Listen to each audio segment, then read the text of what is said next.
Hi, my name is Janet Reevely and we are here live in Eldon Square, Eldon Leisure Centre, and we're actually here in our classroom, and I'm here with Carl Christie.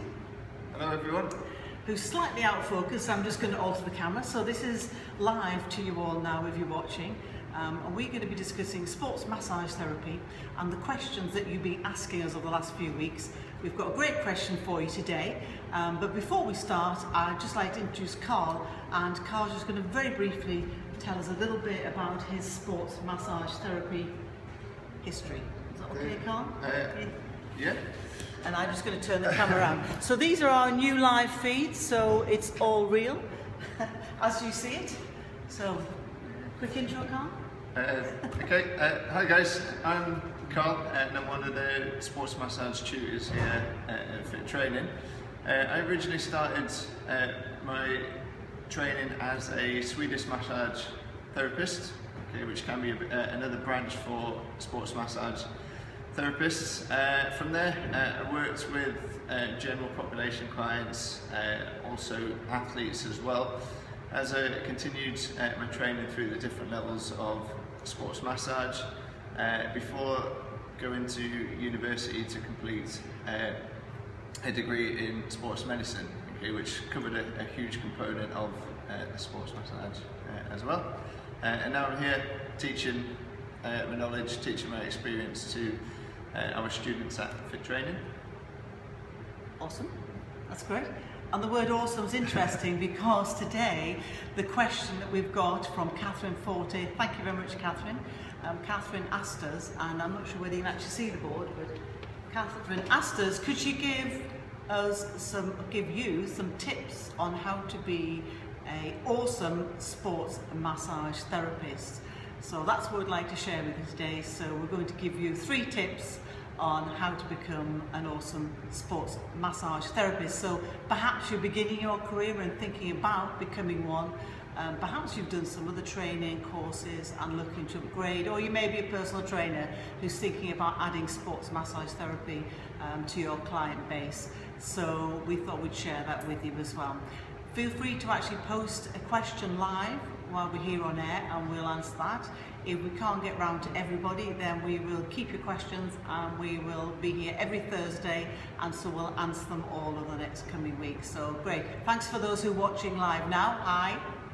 My name is Janet Reevely, if you just joined us, and this is Carl Christie. Carl's our tutor on the sports massage course, and we're here today to answer the question from one of our students on 3 ways to become an awesome sports massage therapist. So thanks for joining us. So Carl, over to you then. Do you want to take us away and give us some fantastic tips? Yeah. Okay, if you're thinking about becoming a sports massage therapist, there's a lot of things that you need to develop to be competent. One of the main and one of the primary things that you need to know or start to develop your skill with is the knowledge of anatomy. It's absolutely crucial as a sports massage therapist that you know your anatomy well, and we use the analogy of a car mechanic. You can have all of the car parts, you can have the skills to use the tools that you've got, but if you don't know where the components are in the engine or what it is you're fixing, then you're not going to be very effective as a mechanic. Sure. The same thing applies to sports massage. If you don't know what the tissues are, where they are, how we can treat them, then you're going to have a problem there. So one of the first things is to develop your anatomy knowledge.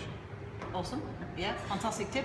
And there's lots of things out there on the internet. You've maybe done a bit of anatomy before, perhaps you've done biology at GCSE or A-level, so you'll have a little bit of an idea. There's many ways that you can actually build on anatomy as well, even before you take a course, is that right? Yeah, so it's something that you will develop throughout the course and through your whole career. There's over several hundred muscles in the body, so obviously we don't expect you to remember everything off the top of your head, but it's good to start to look toward that area to becoming a sports massage therapist. Awesome, that's great. And of course, obviously, if you do come on one of our courses, or indeed any sports massage therapy course, then that's one of the essential things that you will learn. It's fundamental, as Carl says, the anatomy. That's your basis, that's your baseline. You've got to have that great understanding. So if you're thinking about becoming one, then you can get started now. Simply, get online, pick up some books, start with looking at the bones, joints and muscles. And then if you want any help or suggestions, get in touch. Post in Facebook and we'll give you some great resources to get yourself going as well. Okay? Yeah, definitely. So the second tip to becoming a good therapist is that you need to develop a calm and empathetic nature. So you might be thinking, why is that important for massage therapy? Well, if you think about it, you deal with lots of different clients day to day. They'll come to you with different problems and there'll be different stages of injury or dealing with their particular injury. So your intention with treatment, okay, or to treat your clients, your energy, your demeanour, how you come across to clients will transfer to them and vice versa. So surprisingly, it's quite draining, not just physically, but mentally and emotionally, being a sports massage therapist as well. So your job really is to stay calm, have that caring nature, and have the ability to inspire confidence in your patients. Okay. And that's a key thing that a lot of people don't often realise with their massage. Yeah, and if you're a bit concerned about that, a little bit worried maybe you don't have all those skills right now, is that something that you can learn? Yeah, it's definitely something you can learn. We do cover it throughout the course as well. You get a lot of practice, a lot of time with different clients, different tissues to touch, different bodies, and you learn to develop your skill of relating to your client. Because everyone has different personality types, so you need to modify yourself to deal with those people. Yeah, so a range of skills, everybody's different, so you're adapting your mannerisms and your techniques relative to every different person. Definitely, it's something that's going to develop over time. Okay.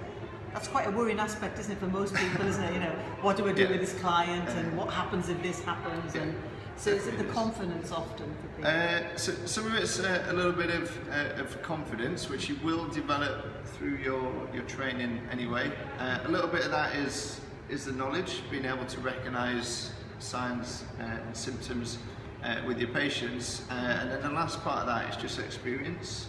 You're only going to develop your skills. Obviously, the more you practice, the more you deal with actual clients. Okay.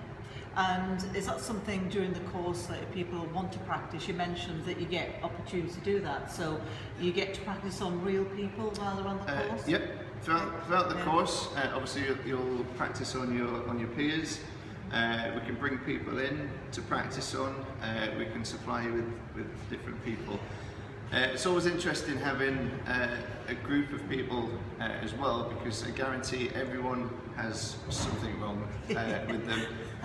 A little niggle in the shoulder, a bad leg, a bad knee, bad hip, anything like that. So it's interesting. We find lots of different problems, and then we teach you how to deal with them. How to deal with those as well. Yes, that reminds me, my shoulder's a bit stiff today. That's excellent. Yeah, so ask us questions about that, because it is a very important part of sports massage therapy. You need to know your stuff, don't you? But you do need to be able to relate to people, otherwise they won't come back to you, will they? Definitely. It's important. So, alongside that, the third tip we have is that you need to develop your physical endurance and manual dexterity.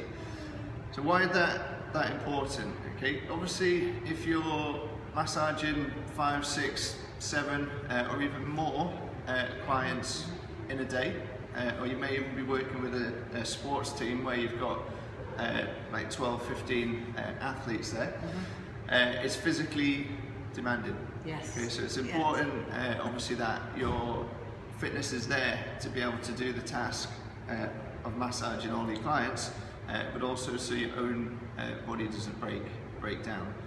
And when we refer to manual dexterity, you need to be good with your hands. Okay.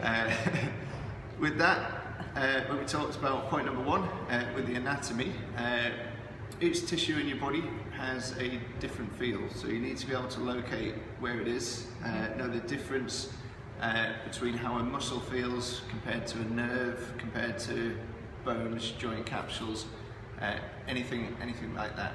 Okay, so again, it's something that you're going to develop the more you practice, obviously once you're qualified, but you do need to be fit enough to do the job. Okay? It's quite physical in nature. Is there any tips for getting more endurance for your hands? And some more endurance for the hands could be just some form of resistance training in the gym, where you've got to lift weights or hold different implements, or something as simple as like a tennis ball, where you could just squeeze the ball, hold it, and release. Or there is actually specialised tools which you can actually strengthen the fingers with. So there's lots of different options, but the best thing is to obviously get your hands on the clients. Yeah. Once you're qualified. Once you're qualified, obviously, yes. Yeah. But strengthen your hands up in preparation if you're thinking about becoming a sports massage therapist rather than diving in. Yeah, it's interesting that as well, particularly thumbs. Particularly your thumbs. Although we have just put a little video out as well about increasing pressure on clients without just using your thumbs, and using lots of different techniques. So if you are interested in getting that video, then just message us on Facebook and we'll send you that video link. And that's another little series that we're doing on supporting people who are wanting to be therapists as well. Yeah, okay. That's great. So we've just got a question through from Sam Green. Sam is saying that I'm a qualified level 3 anatomy and nutrition.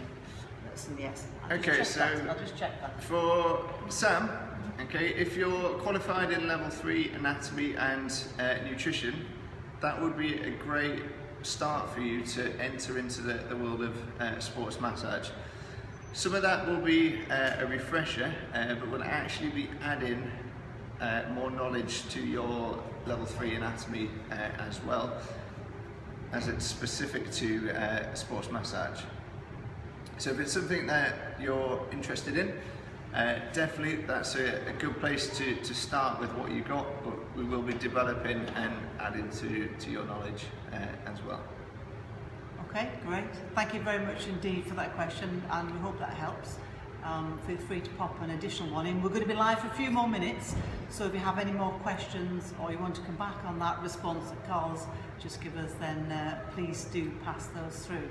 Or if you'd like to contact us, you can give us a call on 0191 5166088, or as I say, you can pop it in the chat, send us a message on Facebook, or you can just opt in to one of our little videos that you'll see on Facebook today, and we'll get back in touch with you. All right? Yep. Good stuff. So thank you very much for joining us, guys. We hope you've really enjoyed this. If you like what you see and you'd like to see more, let us know. And again, we're looking forward to your questions for next week, and those people who popped them in the chat will be answering them again next Thursday lunchtime. Is that okay with you, Carl? Yep, that's great. I'll see you then. Great, that's smashing. Thanks so much. So I'm Janet Reevely from Fit Training. This is Carl Christie, the tutor for Fit Training, and thank you very much indeed. And we look forward to seeing you, speaking to you, and hopefully you'll watch us again. Okay, bye now.